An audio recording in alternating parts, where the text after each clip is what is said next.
ഒരു 47 ലക്ഷം കുടുംബങ്ങളെ ബാധിക്കുന്ന പ്രശ്നമാണ്. അപ്പം നമ്മളത് വളരെ സൂക്ഷിച്ചാണ് ഇത് കൈകാര്യം ചെയ്യേണ്ടത്.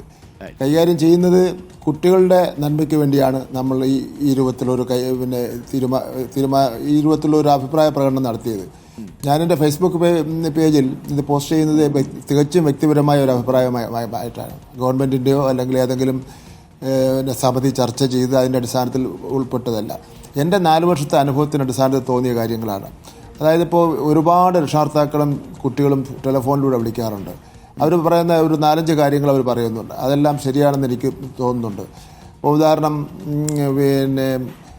ഈ കുട്ടനാട് ഭാഗത്ത് ഇപ്പം നമ്മളുള്ള സിസ്റ്റം എന്ന് പറയുന്ന ജൂൺ മാസം 1-ാം തീയതി സ്കൂൾ തുറക്കുക എന്നുള്ളതാണ്. ഈ പ്രാവശ്യം ജൂൺ മാസം 2-ാം തീയതിയാണ് സ്കൂൾ തുറന്നത്. കാരണം 1-ാം തീയതി സൺഡേ ആയതുകൊണ്ട് 2-ാം തീയതി സ്കൂൾ തുറന്ന്.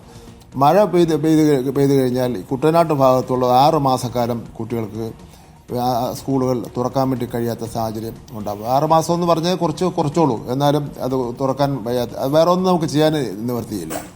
രണ്ടാമത്തെ കാര്യം, ഈ സ്കൂള് മഴക്കാലമായി കഴിഞ്ഞാൽ ദുരിതാശ്വാസ ക്യാമ്പുകൾ കേരളത്തിൻ്റെ 25% സ്കൂളുകളിലും ദുരിതാശ്വാസ ക്യാമ്പുകളായി ഏതാണ്ട് 4-5 ആഴ്ച കാലം അടച്ചിടേണ്ട ഒരു സാഹചര്യം ഉണ്ടാകുന്നു. അതുപോലെ തന്നെ ഈ സ്കൂൾ ബസ്സിൽ വരാൻ ശേഷിയില്ലാത്ത പാവപ്പെട്ട കുട്ടികളെ സംബന്ധിച്ചിടത്തോളം മഴ പെയ്തു കഴിഞ്ഞാൽ അവർക്ക് സ്കൂളിൽ വരാനേ കഴിയാത്ത സാഹചര്യം ഉണ്ടാകുന്നു.